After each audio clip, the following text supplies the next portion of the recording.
بسم اللہ الرحمن الرحیم الحمد للہ رب العالمین وبہ نستعین وصلی اللہ وسلم علی سید الانبیاء والمرسلین وعلی آلہ واصحابہ اجمعین ومن تبعہم بإحسان الی یوم الدین اما بعد۔ محترم مشاہدین، میں اس نشست میں انشاءاللہ تعالی سورۃ الاحزاب کی ایک آیت کریمہ جو حجاب سے متعلق ہے 10 فوائد آپ کے سامنے ذکر کروں گا۔ سورۃ الاحزاب سے متعلق ایک بات یہ معلوم کر لیں کہ یہ مدنی سورت ہے، اس پر اہل علم کا اتفاق ہے۔ سورۃ الاحزاب میں جو مقاصد ہیں، ایک بنیادی مقصد یہ ہے کہ اللہ رب العالمین نے اس صورت میں یا کل قرآن مجید میں، خصوصاً اس صورت میں جو احکام اللہ نے بیان فرمائے ہیں، جو اوامر ہیں، جو نواہی ہیں، اللہ تعالیٰ نے کہا کہ اللہ رب العالمین کی بات کو مانیں شرح صدر کے ساتھ، اطمینان قلب کے ساتھ، اور ہر پہلو پر نظر ڈال کر کے اللہ رب العالمین کی طرف متوجہ ہو جائیں، اور اللہ رب العالمین کی عبادت میں، اللہ رب العالمین کے تقرب حاصل کرنے میں، اللہ رب العالمین کی اطاعت میں مخلوق کی ذرہ برابر پرواہ نہ کریں۔ یہ اس صورت کا ایک عظیم مقصد ہے، اس لیے کہ اللہ رب العالمین نے اس صورت میں ایک بہترین جو معاشرہ ہوتا ہے اس کی کیسے تشکیل ہوگی، اس کے عناصر اللہ رب العالمین نے بیان فرمائے ہیں۔ میں ایک بات یہ بھی بتا دیتا ہوں کہ پچھلے تقریباً 4-5 سال سے جو ہم تفسیر کرتے آ رہے ہیں، اس میں ہمارا جو نہج ہے اس سے بالکل ایک جدا نہج میں یہاں اختیار کر رہا ہوں، نہایت اختصار کے ساتھ۔ سورۃ الاحزاب کی آیت نمبر 59 سے متعلق 10 فوائد آپ کے سامنے ایک ہی بعد دیگر ذکر کر دوں گا، اس لیے کہ یہ جو متعدد فوائد ہیں، آپ دیکھیں گے کہ جو ہے ہم نے یعنی قدیم علماء میں سے قاضی ابن عطیہ اور جو ہے امام محمد بن جریر الطبری، حافظ ابن الجوزی، امام ابو عبداللہ القرطبی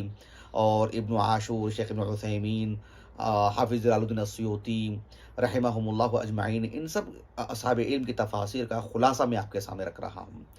اللہ رب العالمین نے فرمایا، یا ایھا النبی قل لازواجک وبناتک ونساء المؤمنین یدنین علیہن من جلابیبہن ذلک ادنی ان یعرفن فلا یؤذین وکان اللہ غفورا رحیما۔ اس آیت کریمہ سے متعلق سب سے پہلی بات یہ ہے کہ اللہ تعالیٰ نے کہا، یا ایھا النبی قل، اے نبی آپ کہہ دیجئے۔ حالانکہ کل قرآن مجید یا کل شریعت اللہ سبحانہ و تعالیٰ نے جو اللہ کے رسول کو عطا کی، چاہے وہ قرآن ہو، چاہے وہ آپ علیہ السلام کے احادیث مبارکہ ہو، سبھی باتیں لوگوں تک پہنچانے کا اللہ سبحانہ و تعالیٰ نے اللہ کے رسول کو مکلف فرمائے ہیں۔ تاہم جہاں جہاں قرآن مجید میں اللہ رب العالمین نے قل سے اللہ کے رسول کو کہنے کے لیے کہے ہیں، گویا کہ وہاں خاصا اہتمام پایا جاتا ہے۔ ایک طرح سے آپ علیہ السلام کو یہ بات پرزور انداز میں کہی جا رہی ہے کہ آپ کو فی الحال تو یہی بات کہنی ہے، گویا کہ آپ کے بعثت کا مقصد یہ ہے کہ آپ لوگوں کے سامنے ابھی اس بات کو ذکر کر دیں، وہاں اس بات کو نمایاں کرنا مقصود ہوتا ہے۔ حالانکہ کل قرآن مجید تو لوگوں کو پہنچانا ہی ہے، تاہم جہاں کل سے بات آتی ہے وہاں اہتمام پایا جاتا ہے۔ اس آیت کریمہ سے متعلق دوسری بات یہ ہے کہ اللہ تعالیٰ نے کہا، یا ایھا النبی قل لازواجک،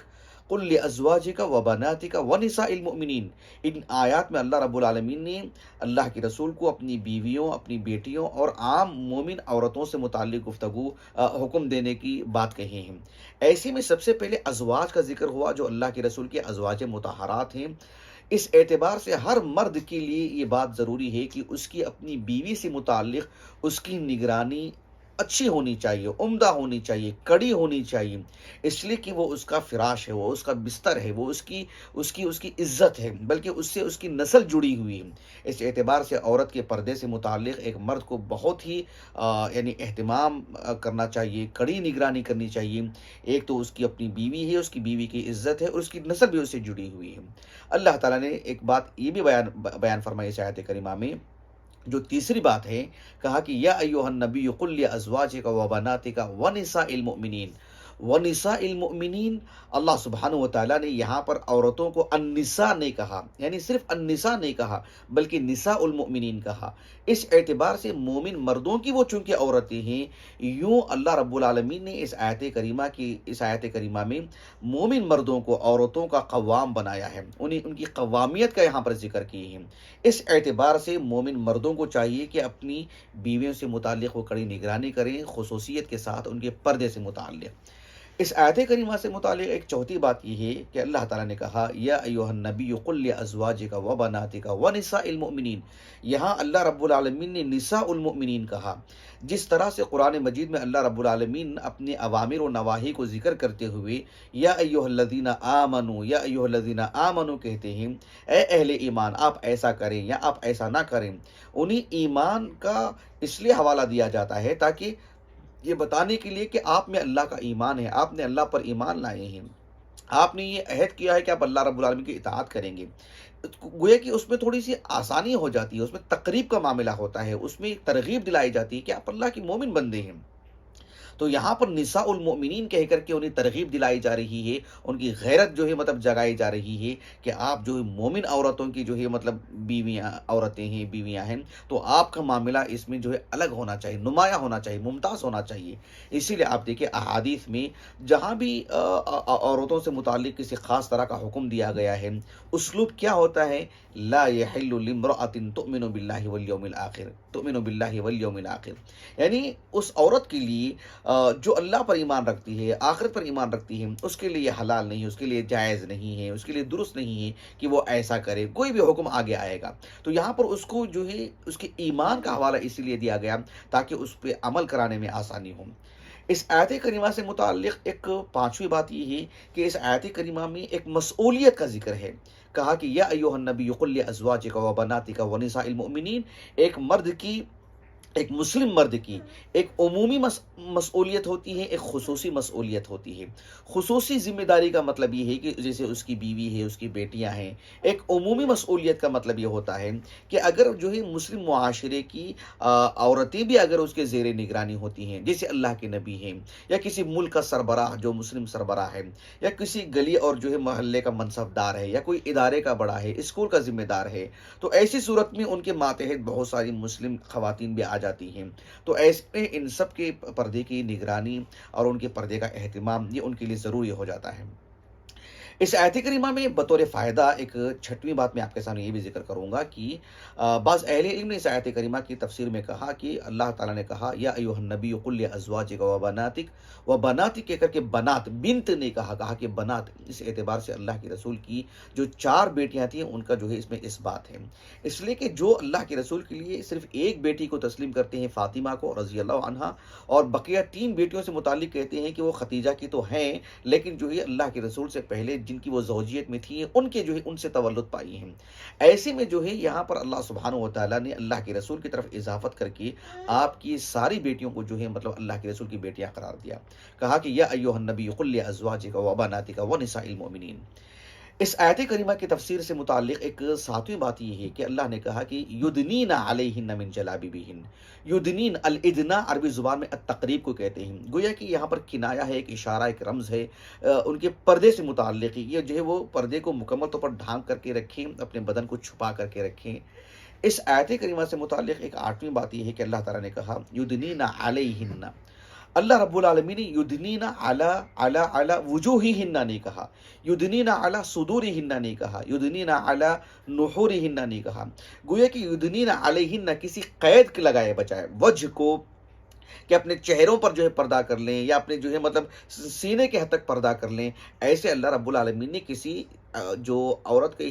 جو بدن کے کسی حصے کی قید نہیں لگائی، کہا کہ مطلق رکھا یدنین علیہن۔ یہ اس بات کی دلیل ہے کہ کل بدن جو ہے مطلب ان کا ڈھکا ہوا ہونا چاہیے، کل بدن جو ہے ڈھانپ کر کے رکھنا چاہیے، کہا کہ یدنین علیہن، ان کے اپنے پورے بدن سے متعلق یہاں پر گفتگو ہو رہی ہے۔ ایک اور بات اس آیت کریمہ سے متعلق آٹھویں بات یہ ہے، اللہ تعالیٰ نے کہا کہ یدنین علیہن من جلابیبہن۔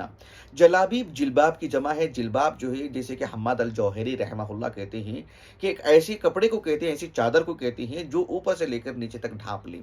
عہد نبوی میں خواتین کا جو لباس تھا یا ان کا جو ہے رہن سہن تھا نہایت سادہ اور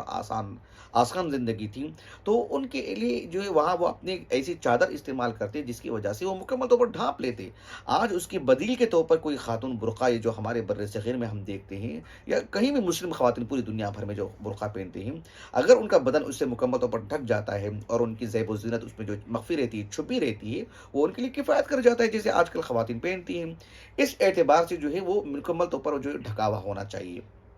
جلباب کہہ کر کے اللہ سبحانہ و تعالیٰ نے ایک مسلم خاتون کو یہ بات بتا دی ہے کہ وہ یعنی مطلب جب بازار میں جاتے ہیں یا اپنی ضروریات کے لیے باہر جاتے ہیں، اس اعتبار سے وہ ایسا نہ ہو کہ جو ہے مطلب ان کا بدن کسی طور پر بھی نمایاں ہو، نظر آ جائے۔ کہا کہ جلباب یعنی ایک طرح کے وسیع چادر ہو، انہیں ڈھانک کر کے رکھے کہ جو ہے ان کے لیے کسی طرح کا کوئی معاملہ نہ ہو۔ اس آیت کریمہ سے متعلق ایک نویں بات یہ ہے کہ اللہ تعالیٰ نے کہا کہ ذَلِكَ أَدْنَىٰ أَن يُعْرَفْنَ فَلَا يُؤْذَيْنَ، ذَلِكَ أَدْنَىٰ أَن يُعْرَفْنَ۔ اس اعتبار سے ان یعرفنا کہہ کر کے کہ اللہ تعالیٰ نے کہا کہ پردہ کرنے کی وجہ سے خواتین کے لیے زیادہ قرین قیاس ہے، زیادہ ان کے لیے قریبی بات ہے کہ وہ پہچان میں آئیں۔ کس اعتبار سے پہچان؟ کہ وہ ایک شریف خاتون ہیں، وہ ایک گھریلو خاتون ہیں، وہ ایک خاندانی عورت ہیں، وہ ایک مہذب عورت ہیں، وہ ایک حیادار عورت ہیں۔ اس اعتبار سے وہ پہچان میں آئیں تاکہ فلاح یؤذین کہ انہیں کسی طرح کی کوئی تکلیف نہ ہو، کوئی اذیت نہ پہنچائیں، کوئی اوباش قسم کے جو ہے نوجوان لڑکے ان کے قریب نہ آئیں، ان کو گھور کر کے نہ دیکھیں، ان کے ساتھ چھیڑ چھاڑ کا معاملہ نہ ہو۔ اس لیے کہ جو ہے عورت اگر جو ہے نیم لباس پہنتی ہے یا کم لباس پہنتی ہے تو اس کی اپنی ایک مرضی ہو سکتی ہے، لیکن اس کی وجہ سے کسی کی نظریں اس پر ٹکی رہ سکتی ہیں، کوئی اس کے قریب آ سکتا ہے، اسے چھیڑ سکتا ہے۔ لیکن پردے کی وجہ سے اللہ نے کہا کہ ذَلِكَ أَدْنَىٰ أَن يُعْرَفْنَا، یہ قرین قیاس ہے کہ زیادہ قرین قیاس ہے کہ وہ پہچان میں آ جائیں، یعنی معلوم ہو جائے کہ مہذب اور جو گھریلو عورت ہے کسی کو جرت نہ ہو اس کے ساتھ چھیڑ چھاڑ کرنے کی۔ اسی لیے اللہ نے کہا کہ فلاح یؤذین کہ انہیں کسی طرح کی کوئی اذیت نہ پہنچائے، کوئی تکلیف نہ دے ان کو، کوئی زبانی اعتبار سے یا جو ہے مطلب بدنی اعتبار سے کوئی انہیں تکلیف نہ دے۔